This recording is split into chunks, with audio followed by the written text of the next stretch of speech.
Guys, mao po din sila ang mga laki bayan ako guys. Muna sila ang mga itlog guys. Pero ko nagkaog sumilya. Kung ilas ang mga itlogan niya akong isusot sa incubator. Muna sila mga manuka guys na. Di sila crossbreed ko ni sila sa Bisaya nga manok guys. O kini mga dagko, mga Siamo Asil. Di sa kini sila dagko gyud kaayo. Igor po lang gidagkuan. Dali ra pud sila mo dagko guys ba. Imbes ang padagko na kuan mabotog tag 3 ka buwan kini sila usa ka buwan og tunga or 2 ka buwan di makabaligyan na kuan nila.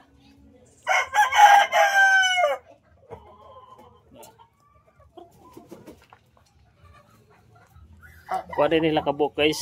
Ang dumaga na kuan gimungaan 40 ni kabuk. Ang inahen ang tandang ani 11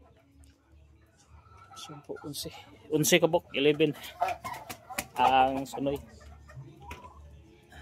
dapat sa kigibutang diri sa guys na gyapon ni sila Bisaya gyapon ni tanawan niyo kung laki guys oh.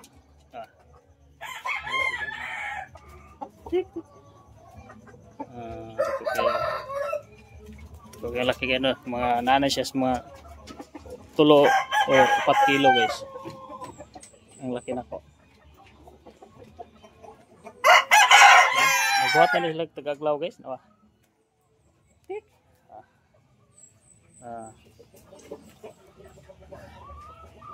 Nagbuhat na sila slaw nga ko ihatag sila. At tanaw mo ko ang bugaran guys. Itloganan nila. Uy. Agoy, wala yung itlog. Nanay itlog guys oh. Halos meron ng itlog. Mayroon pang napay itlog dito guys oh. Nahug lang sa iyo tao.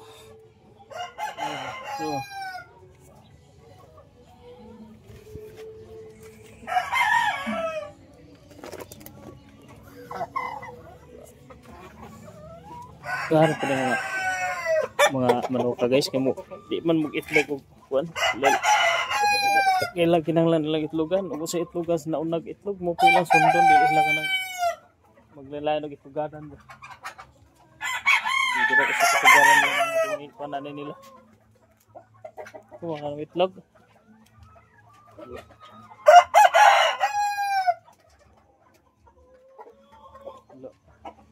pasay ito guys bye bye guys.